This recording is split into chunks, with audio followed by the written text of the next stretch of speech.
蔡观众朋友来看过这新闻，有一名驻守伫南韩的美军，可能是为着卖互遣返登去美国，受到纪律的处分，才被趁到参加板门店观光团的机会，对这边境走入到北韩。美国国防部也证实讲，这名阿兵哥已经获北韩政府拘留啊。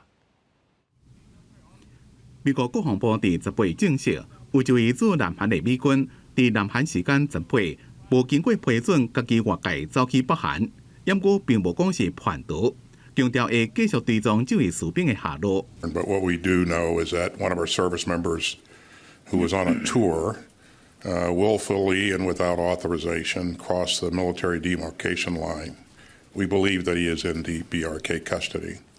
美国陆军已经证实，这位走去北韩的士兵是驻南韩的美军二等侦察兵，今年23岁，崔维斯·金恩。金恩进前伫咧南韩犯袭击罪，伫拘留所被关50天，一礼拜前才被放出来，交予驻韩美军监管，准备被遣送登去美国接受纪律处分。不过美军伫咧押送的过程有疏失，造成金恩逃离机场，用平民的身份报名参加板门店观光团。伫当地时间18日到3点27，越过北纬38度的军事分界线，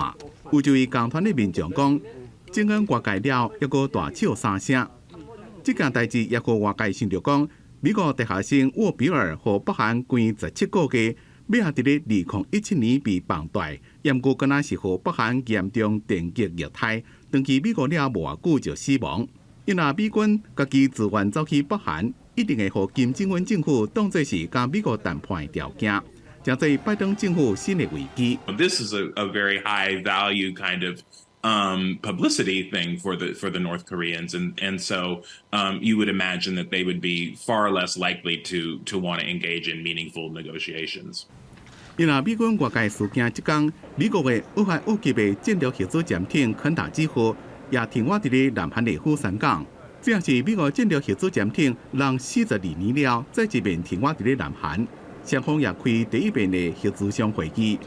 因若北韩19透早3点30几了，是连续向日本海射2粒底停的弹道飞弹。公司新闻金冠庆编写。